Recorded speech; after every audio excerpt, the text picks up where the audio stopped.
इसका जो जन जन से जुड़ाव था, वंदे मातरम, इसका जो जन जन से जुड़ाव था, ये हमारे स्वतंत्र संग्राम की एक लंबी गाथा अभिव्यक्त होती है। आदरणीय अध्यक्ष जी, जब भी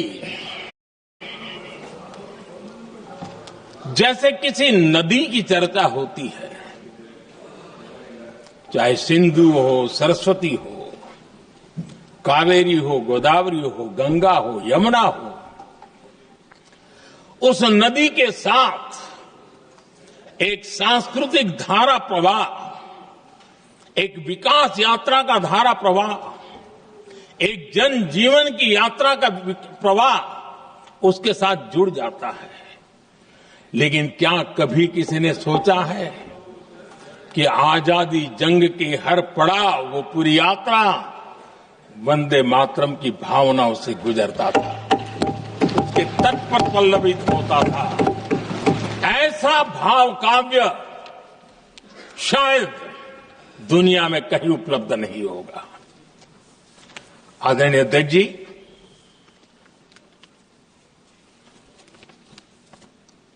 अंग्रेज समझ चुके थे कि 1857 के बाद लंबे समय तक भारत में टिकना उनके लिए मुश्किल लग रहा था।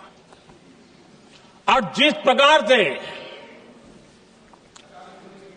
वो अपने सपने लेकर के आए थे, तब उनको लगा कि जब तक भारत को बांटेंगे नहीं, जब तक भारत को टुकड़ों में नहीं बांटेंगे, भारत में ही लोगों को एक दूसरे से लड़ाएंगे नहीं, तब तक यहां राज करना मुश्किल है। और अंग्रेजों ने बांटो और राज करो इस रास्ते को चुना और उन्होंने बंगाल को इसकी प्रयोगशाला बनाया। क्योंकि अंग्रेज भी जानते थे, वो एक वक्त था जब बंगाल का बौद्धिक सामर्थ्य देश को दिशा देता था, देश को ताकत देता था, देश को प्रेरणा देता था। और इसलिए अंग्रेज भी चाहते थे कि बंगाल का ये जो सामर्थ्य है, वो पूरे देश की शक्ति का एक प्रकार से केंद्र बिंदु है। और इसलिए अंग्रेजों ने सबसे पहले बंगाल के टुकड़े करने की दिशा में काम किया।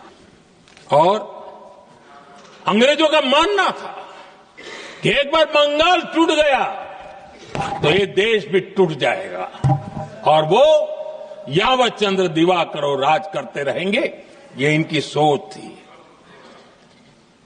1905 में अंग्रेजों ने बंगाल का विभाजन किया। लेकिन जब अंग्रेजों ने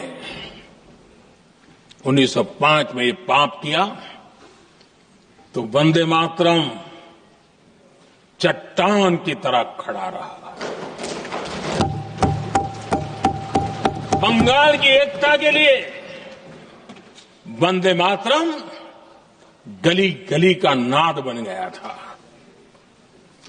और वही नारा प्रेरणा देता था।